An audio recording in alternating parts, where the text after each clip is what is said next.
Okay,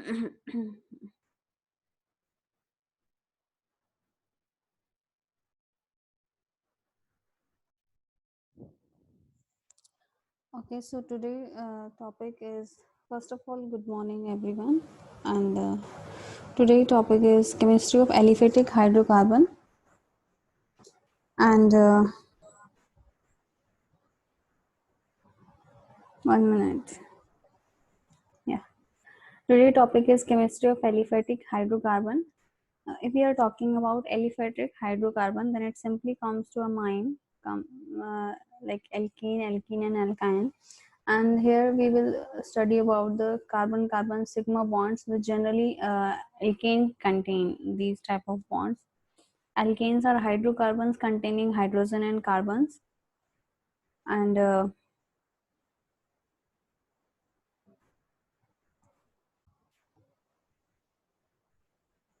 so common name of alkanes is paraffins, where paraffins is a combination of two words. First one is param plus my affinity. Param simply means little and affinity means reactivity. And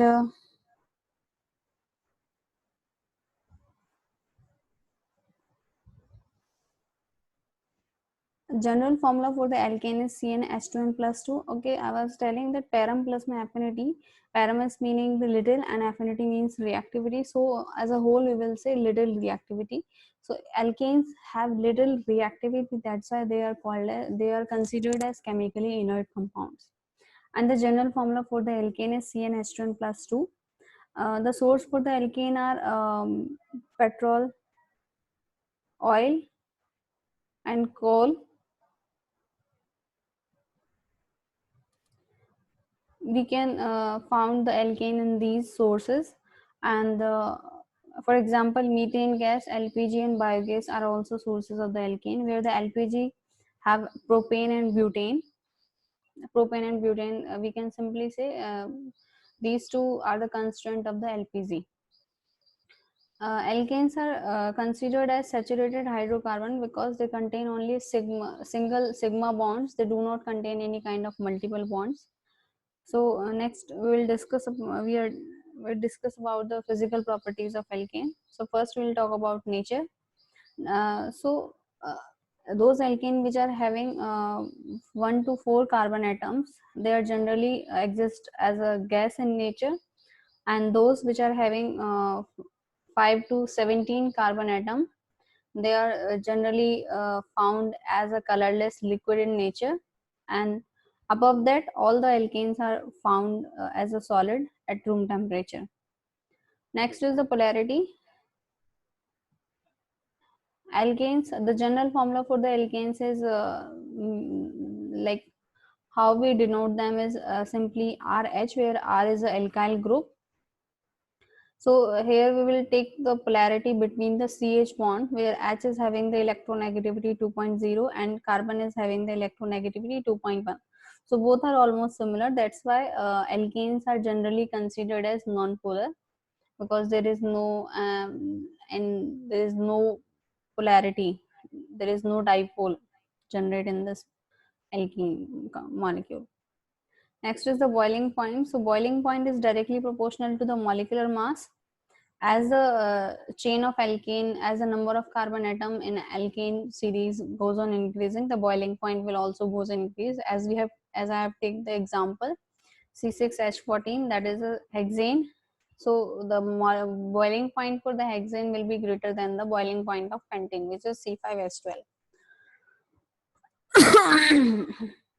Next is the boiling point is also directly proportional to the surface area. As we know, for the pentane there are three isomeric forms, which is N-pentane, isopentane, and neopentane. So N-pentane is having the largest surface area as compared to iso and neo. So the order for the surface area is uh, N-pentane is having the largest, after that iso having the largest surface area, and after that neo.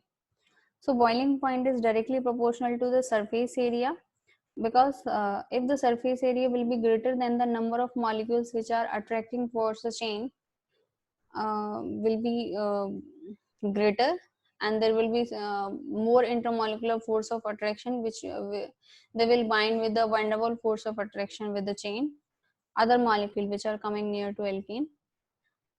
So greater will be the moiety and greater will be the overall molecular mass.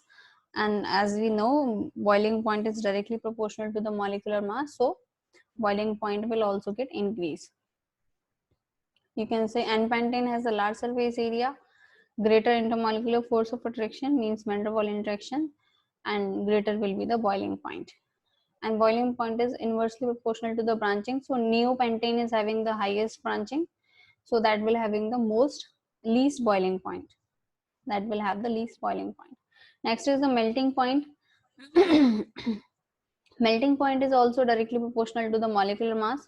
So alkane can be categorized into two type of compounds. So the first one which are having odd number of carbon atom, for example propane, pentane, uh, heptane, nonane. And another one is which is having the even number of carbon atom like ethane, butane, hexane. So all the alkanes which are having the odd number of carbon atom are generally considered as symmetrical because they have a plane of symmetry, like as I have drawn in this structure. They will have the symmetrical structure, that's why they have the good packing, they have the good packing efficiency, that's why they are having the high melting point. And on the other side, in case of even carbon atom, they are less symmetric, that's why they are having the least low melting point. Next is the solvent. As I have already discussed that alkanes are generally considered as non-polar because the electronegativity of carbon and hydrogen atoms which are bonded together in alkanes are almost similar.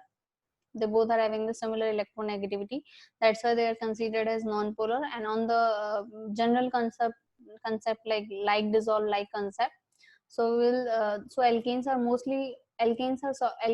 will be soluble in non-polar solvent like CCl4, benzene, ether and toluene.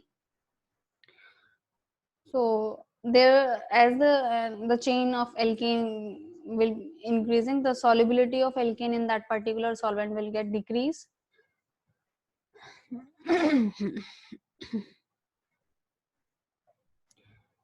Next is the chemical properties of alkane. So first one is the combustion. Combustion simply means the burning of a compound in the presence of air, or we can also say this as an oxidation reaction. So we will consider it as combustion, or we can also take it as oxidation reaction.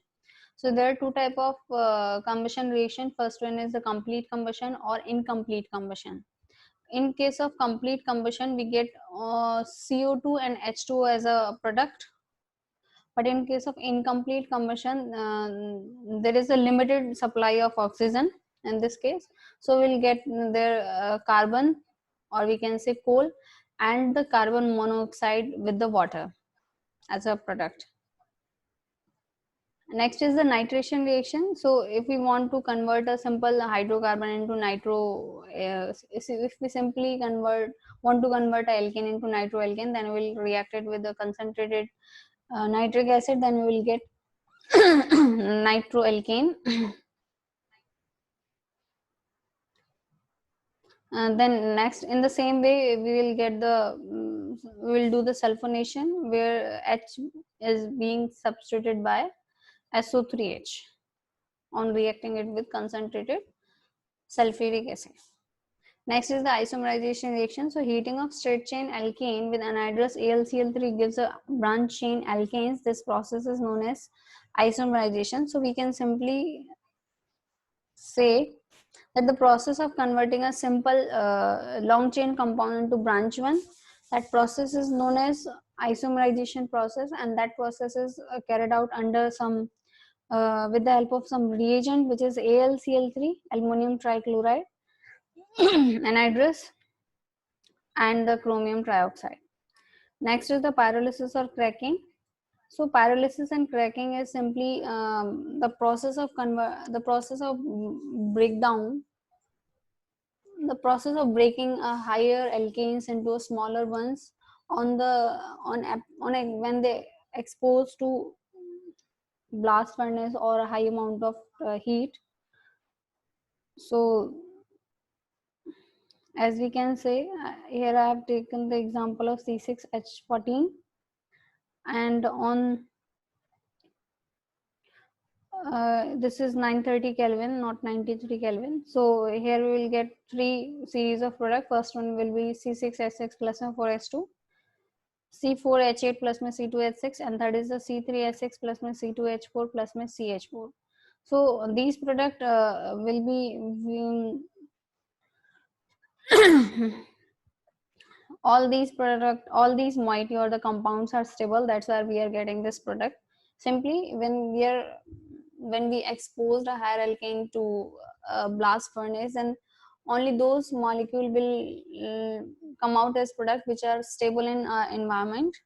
So here benzene, hydrogen, butane, ethane, all their stable molecules. Next one is as in case of pyrolysis or cracking, there is a high temperature, so that reaction is, we cannot control that reaction easily. So that is a limitation of that reaction, because if we want to have a single product but we cannot get it because of high temperature, we cannot control the reaction, so we'll get the always a mixture of product. So that is a limitation part of that reaction.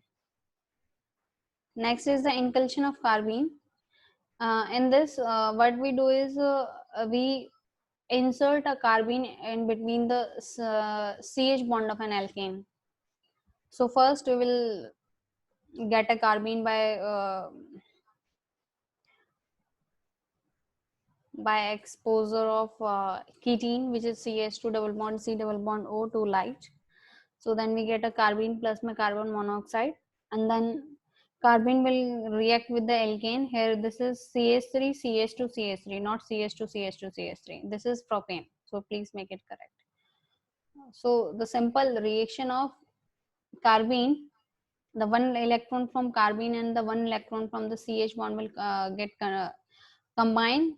They will result into formation of a sigma bond, and in the same way another electron of carbene and the another electron of CH bond will combine together and result into another sigma bond. So there is a possibility of two products, which I have shown it here.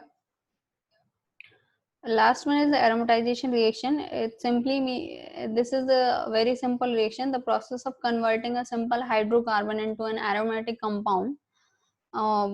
That reaction is simply known as aromatization reaction, and these such kind of reaction are carried out under by using some reagent, which is chromium trioxide, N2O3 at 873 Kelvin.